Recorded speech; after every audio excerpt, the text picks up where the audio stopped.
क्या आप जानते हैं कि आज से लगभग 4500 साल पहले, जब ना आधुनिक मशीनें थीं और ना ही क्रेन, तब भी इंसानों ने दुनिया की सबसे रहस्यमयी संरचनाओं में से एक बनाई थी, मिस्र के विशाल पिरामिड।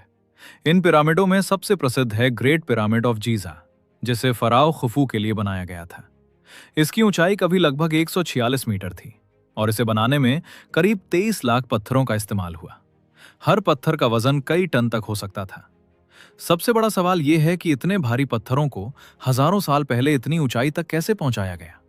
कुछ वैज्ञानिक मानते हैं कि मजदूरों ने मिट्टी की ढलानें बनाई और उन पर पत्थरों को खींचकर ऊपर ले जाया गया। दूसरी ओर कुछ लोगों का मानना है कि इस निर्माण में कोई खोई हुई उन्नत तकनीक इस्तेमाल हुई होगी। इसी वजह से पिरामिड आज भी रहस्य का विषय बने हुए हैं। पिरामिडों की बनावट भी चौंकाने वाली है। उनकी चारों दिशाएं उत्तर, दक्षिण, पूर्व और पश्चिम के साथ लगभग पूरी सटीकता से मेल खाती हैं। ये उस समय के खगोल ज्ञान का अद्भुत उदाहरण है। पिरामिडों के अंदर संकरे रास्ते, छिपे हुए कक्ष और जटिल संरचनाएं हैं। आधुनिक स्कैनिंग तकनीकों से कुछ अज्ञात खाली स्थानों का पता चला है, जिससे ये सवाल और गहरा हो गया है कि क्या अब भी इनके भीतर कुछ रहस्य छिपे हैं।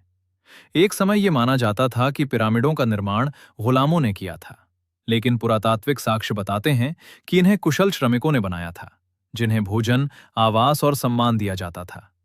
कुछ लोग ये भी मानते हैं कि पिरामिडों में विशेष ऊर्जा होती है, लेकिन इसके लिए ठोस वैज्ञानिक प्रमाण उपलब्ध नहीं है। आज भी गीजा पिरामिड कॉम्प्लेक्स दुनिया के सबसे बड़े रहस्यों में गिना जाता है। हर नई खोज के साथ एक सवाल हल होता है और कई नए सवाल सामने आ जाते हैं। तो आखिर पिरामिड सिर्फ एक मकबरा है या प्राचीन सभ्यता की ऐसी पहेली जिसे इंसान अभी पूरी तरह समझ नहीं